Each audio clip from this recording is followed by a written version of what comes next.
Gyakuwaza and Nukiwaza is all about angles. The angles create leverage. This video will go into that concept. Okay, this is where opposite hands. Okay, it's very simple, same thing, angles. So what I do is I pull it straight and they go to pull back. As they pull back, it creates the bend, okay? That's all you need, is that there. Not back here, because this moves.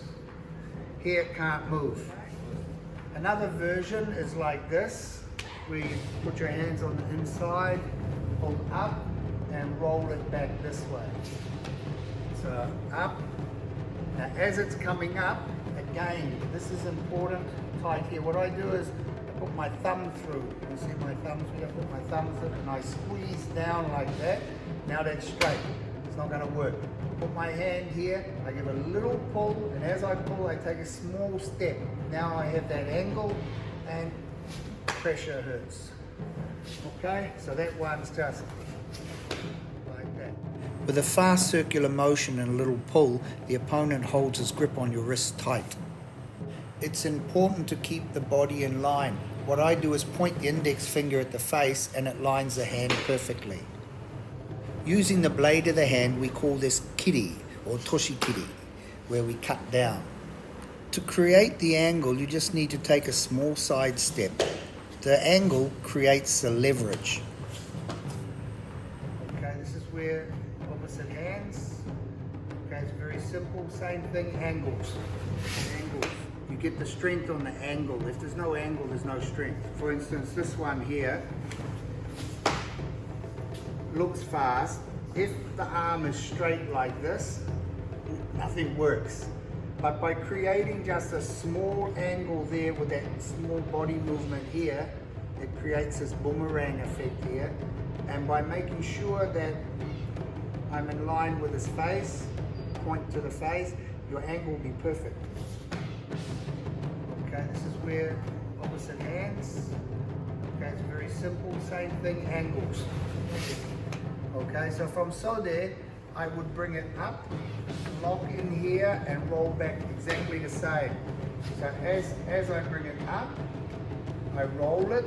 See, it's gone straight. I roll it, and then I just do this. I just roll back. You never want to change the grip. If the person has a good grip here, you don't want to change that, because that's an advantage to you. While he's gripping there, you know where he is.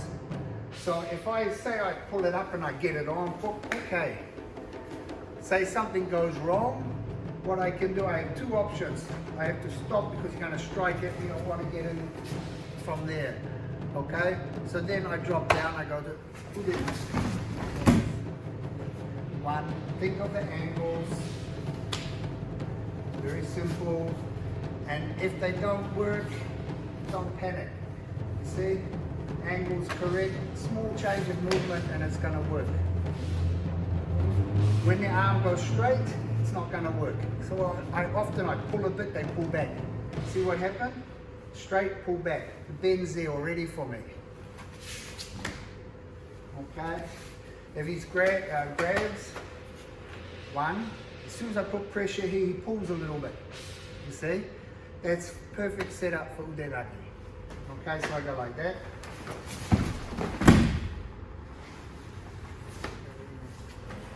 Remember to create the angles with your body. By short circle movements, you can create good angles which give you good control over your opponent. Keep the wrists tight to the arms, as when they're tight and there's no room for gaps, the leverage is strong. All about angles.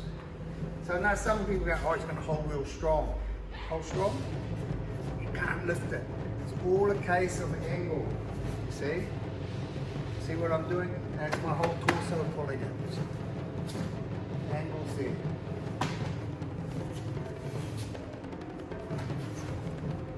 Angles there. Oh.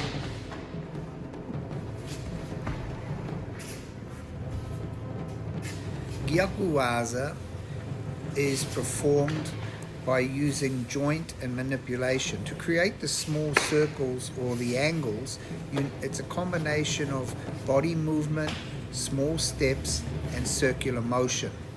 Without these movements, it's very hard to secure the locks and to create the leverage with minimum ease.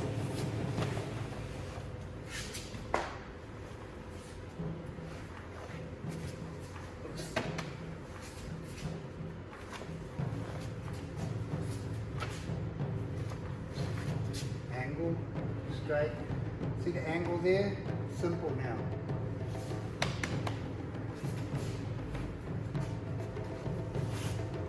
Angle, make sure the target's straight. Simple. Ready?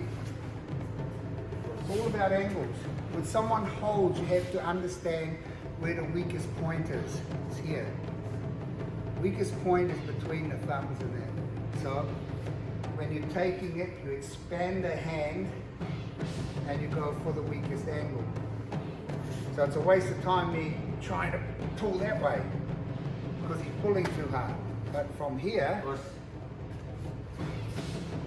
you see, simple.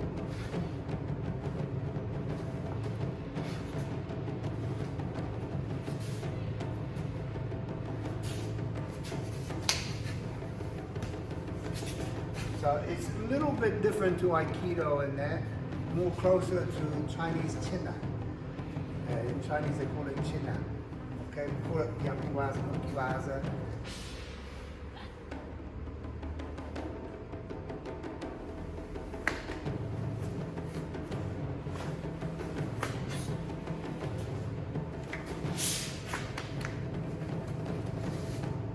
The Chinese terminology for Gyakuwaza or Nukiwaza is China. And it is based on the same principle, understanding angles and movements and using a minimum amount of strength. It's the step to convert Nukiwaza or Gyakuwaza into a nagi or a throw is very simple, and it can be used when there's a mistake happens by locking up tight and not losing the grip. Just dropping down and using udenagi is the easiest way.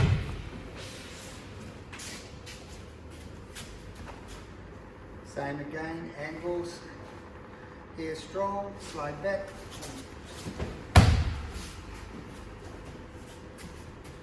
Then you add, because someone's going to say, oh, they pull, they do this. Then you add. Boom, elbow, back. Boom, boom. Elbow, back.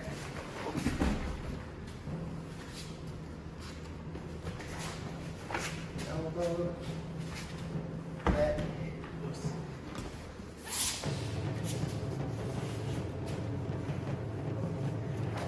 Elbow.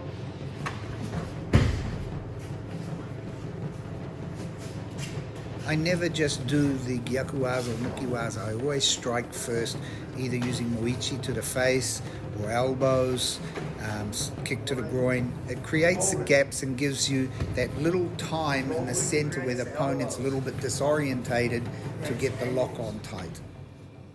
The main concept of this video is to teach you to understand about creating leverage with small circle movements. I hope you enjoyed the video and you learned something from it, and we'll be releasing more videos in the coming week with more advanced Gyakuwaza techniques.